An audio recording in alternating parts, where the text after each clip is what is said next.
Halo ayah dan bunda semuanya, terima kasih sampai saat ini Anda masih bersedia mengikuti podcast kami dan juga video-video kami tentang dunia pendidikan yang kami rangkum dalam satu channel namanya adalah Bintang Mulia Homeschooling.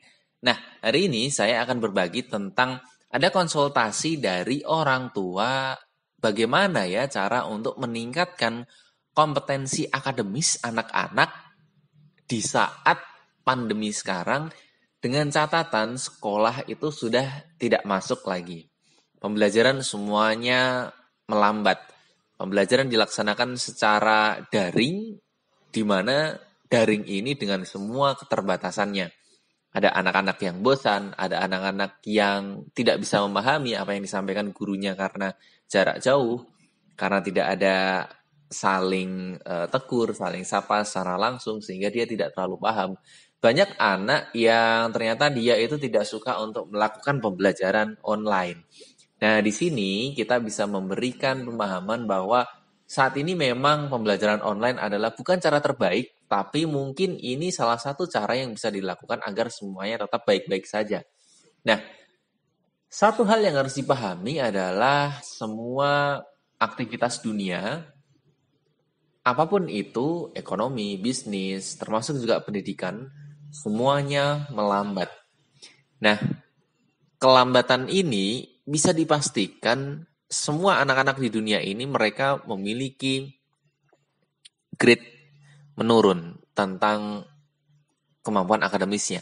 Tetapi tidak salah jika ayah dan bunda semuanya tetap menginginkan anak-anak ini memiliki akademis yang cemerlang, pemahaman yang cemerlang tanpa terganggu oleh pandemi. Karena memang jika kita berpikir ke depan, sebetulnya pandemi ini kita nggak akan pernah tahu kapan selesainya, kapan berakhirnya. Kalau menurut wacana, vaksin saja di Indonesia paling cepat itu nanti akan ada di tahun 2021. Walaupun sekarang sudah bulan 11 di tahun 2020, artinya kurang 2 bulan lagi, tapi tetap saja vaksin-vaksin ini itu nanti pasti akan membutuhkan waktu untuk distribusi. Mungkin juga untuk uji coba, penyempurnaan. Nah, kita semuanya harus paham bahwa kita mau tidak mau harus menghadapi ini. Jangan sampai dengan alasan pandemi itu tetap kita biarkan anak-anak kita itu belajar seenaknya saja, semaunya saja.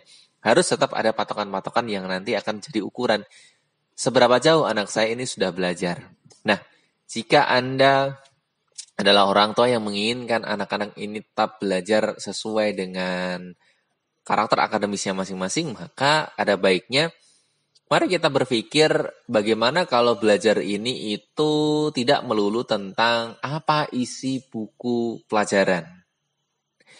Kenapa? Karena sebetulnya esensi dari belajar ini adalah mengetahui apa saja yang awalnya dia belum ketahui. Dari yang tidak tahu menjadi tahu, dari yang belum mengerti menjadi mengerti, dari yang belum bisa menjadi bisa, itu adalah sebetulnya esensi dari belajar. Nah, bahayanya adalah kalau kita hanya terpaku pada isi buku pelajaran, pasti nanti jatuhnya adalah hanya materi-materi secara kurikulum. Padahal sebetulnya ayah dan bunda, ketika membicarakan tentang pendidikan, ya konteks dari pendidikan itu bukan hanya tentang apa isi buku loh, tapi bagaimana kita merespon perubahan zaman. Bagaimana kita memberdayakan diri kita supaya nanti di masa depan itu bisa survive. Itu sebetulnya dari makna dari pendidikan yang paling penting. Nah, saya justru malah mengajak bagaimana kalau di era-era pandemi saat ini itu pembelajarannya kita rubah. Materi oke, tetap kita ikuti belajar daringnya, tetapi itu bukan patokan yang krusial. Saya yakin ketika nanti UTS, ketika nanti UAS, nilai itu pasti nanti ada sekian gitu ya, atau per persen itu pasti nanti ada keibaan dari guru.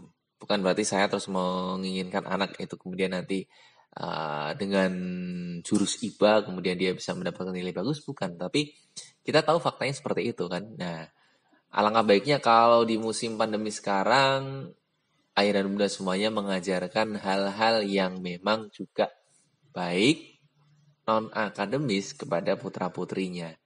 Ajak dia untuk memahami bagaimana dunia bekerja saat ini. Ajak mereka untuk memprediksi kira-kira nanti setelah COVID ini itu dunia kira-kira bekerjanya seperti apa.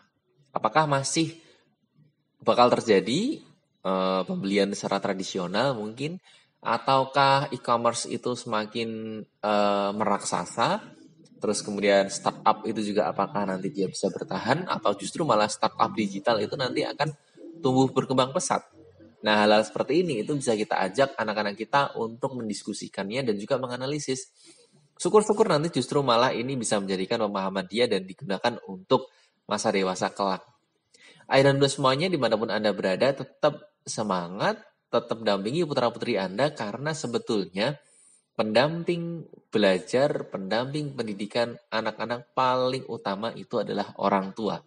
Guru dan sekolahan itu hanya pelengkap saja tentang materi-materi yang memang secara kurikulum mungkin kita tidak paham atau kita kurang tahu.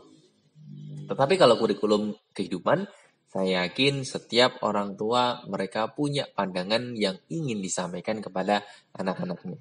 Selamat mendampingi putra-putri Anda belajar. Jangan lupa ceritakan perkembangan zaman, bagaimana dunia itu bisa berevolusi karena ada orang-orang kreatif yang berinovasi di dalamnya.